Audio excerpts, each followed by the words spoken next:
Hola, ¿cómo estás? Bienvenido, bienvenida a un nuevo resumen de la lección de Escuela Sabática Joven. Estamos en la semana número 7 del trimestre. El título de la lección es El Pacto Antiguo y el Nuevo Pacto, y el texto base está en 2 Corintios, capítulo 2, versículo 14, hasta el capítulo 4, versículo 6. Tengo que hacer más corta esta parte, estoy viendo cómo lo hago. Recordando un poquito que comenzamos la semana pasada con una serie de textos que nos presentan esta estrategia del Nuevo Testamento al hablar de los pactos. Justamente se hace esta serie de contrastes, ¿no? De características. Cuando hablamos del Antiguo Pacto, características negativas, y cuando hablamos del Nuevo Pacto, características positivas. Hay un problema, ¿no? Existe un sentimiento generalizado de que cuando hablamos de pacto antiguo y nuevo necesariamente estamos hablando de momentos históricos, ¿sí? Cuando hablamos del pacto antiguo, hablamos del momento histórico en el cual Dios hace un pacto con Israel en el Sinaí, le da los 10 mandamientos y todo lo demás. Y cuando hablamos de pacto nuevo, hablamos de Jesús, ese momento histórico en el cual Él estuvo aquí en la tierra y a partir del cual, todas las cosas cambiaron. Esto plantea una serie de problemas, ¿sí? Y nosotros estamos viendo algunos de esos problemas y cómo podemos solucionarlos. Vamos a ver un poquitito la serie de contrastes que se presentan en el texto base de esta semana para ir teniendo ya una idea.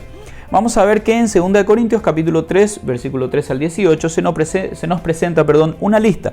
Cuando hablamos del Antiguo Pacto, hablamos de una carta escrita con tinta, una carta grabada en tablas de piedra, un pacto que nos hace autosuficientes, hablamos de la ley, de la letra de la ley que mata, un ministerio de condenación y muerte, hablamos de algo que es efímero, ¿no? Y se usa una comparación, el resplandor en el rostro de Moisés que con el tiempo terminaría. Se habla de un velo que embota el entendimiento. Por otro lado, cuando hablamos del Nuevo Pacto, siempre siguiendo la lista que está en nuestra lección, tenemos una carta escrita con el Espíritu del Dios vivo, que es escrita en el corazón humano. Hablamos del Espíritu de Dios que da vida, de un ministerio de justificación. También hablamos de que este pacto es mucho más glorioso y permanece. Y por otro lado también que las personas cuando se convierten al Señor, ese velo del que hablábamos en el Antiguo Pacto es quitado y estas personas son transformadas a su imagen.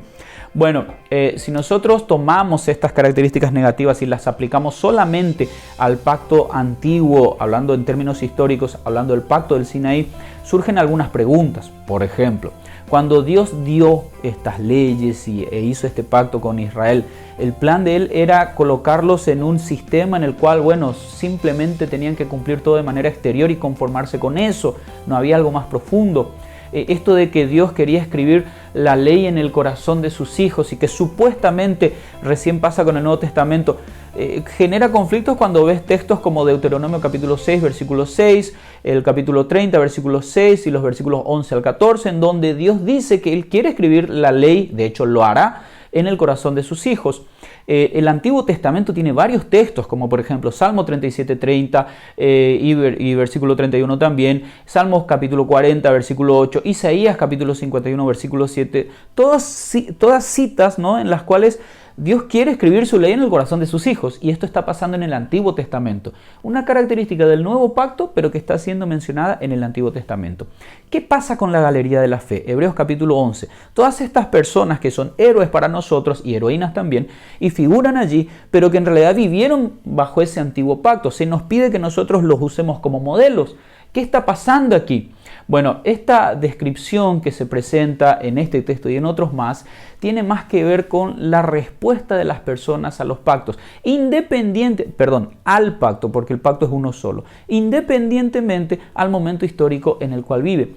Obviamente también hay una referencia al pacto, a los pactos antiguo y nuevo en términos históricos, porque en el preciso momento en que Jesús entra a escena, esto hace que el nuevo pacto, hablando en términos históricos, sea mucho mejor que el otro. Porque antes ellos vivían pensando en lo que iba a venir. Nosotros hoy ya tenemos la plena seguridad, la plena certeza de que el sacrificio de Jesús cumple todas las promesas que el Señor nos hizo en el Antiguo Testamento y a lo largo de la Biblia. Como dice Hebreos capítulo 9, versículo 15.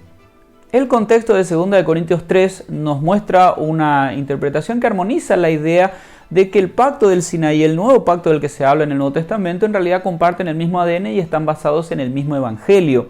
Pablo predicó la versión del evangelio del Nuevo Testamento, la versión histórica del nuevo pacto, que se fundamentaba justamente en la encarnación, la vida, la muerte y la resurrección de Jesús.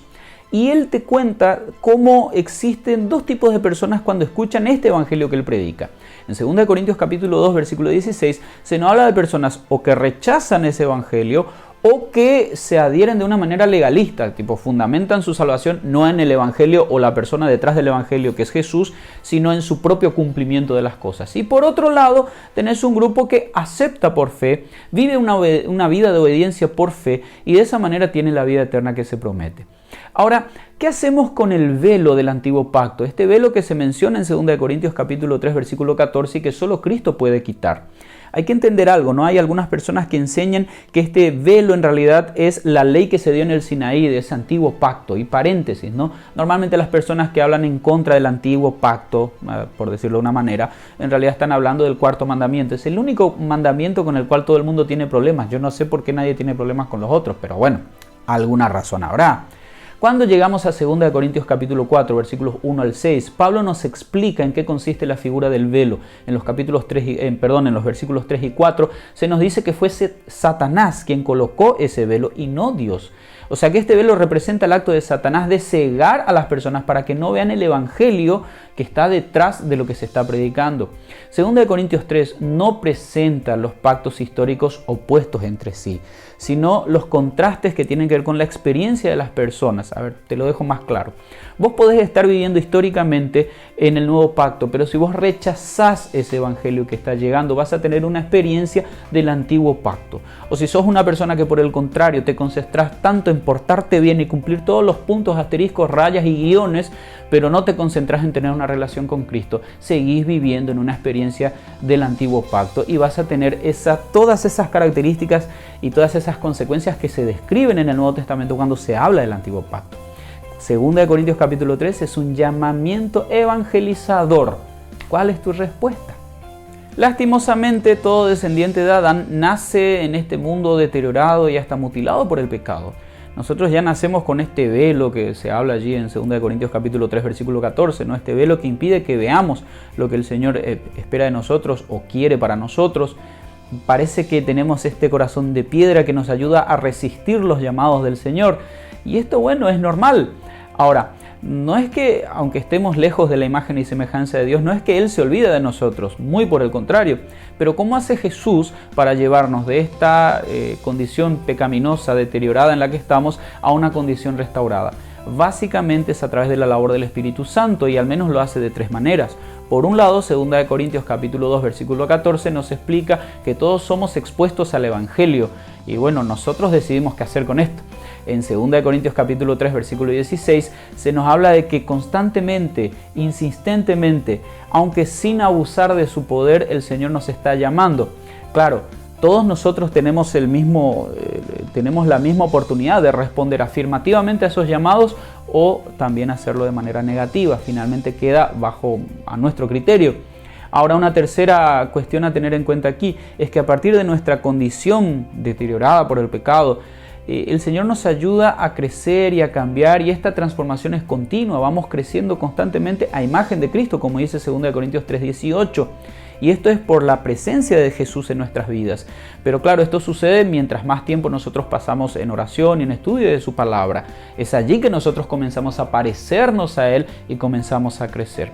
Quiero terminar justamente esta parte con un texto que está en el libro El Camino a Cristo, escribió Elena de White en la página 61, lo que sigue. Cuando Cristo tomó sobre sí la naturaleza humana, unió a la humanidad consigo mismo con un lazo de amor que jamás romperá poder alguno, salvo la elección del hombre mismo. Satanás nos presenta engaños constantemente para inducirnos a romper este lazo, para elegir separarnos de Cristo. Sobre esto necesitamos velar, luchar, orar, para que ninguna cosa pueda inducirnos a elegir otro Señor, pues estamos siempre libres para hacer eso. Pero mantengamos los ojos fijos en Cristo y Él nos preservará. Mirando a Jesús estamos seguros. Nada puede arrebatarnos de su mano. Contemplándolo constantemente, somos transformados de gloria en gloria en su misma imagen por la acción del Espíritu del Señor. Eso es algo que está ahí abierto para vos y para mí. ¿Cuál será nuestra respuesta ante esto?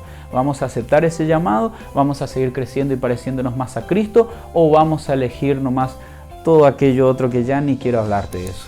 Me parece a mí que mejor es la vida eterna, ¿no? Encima es gratuito. ¿Qué te parece?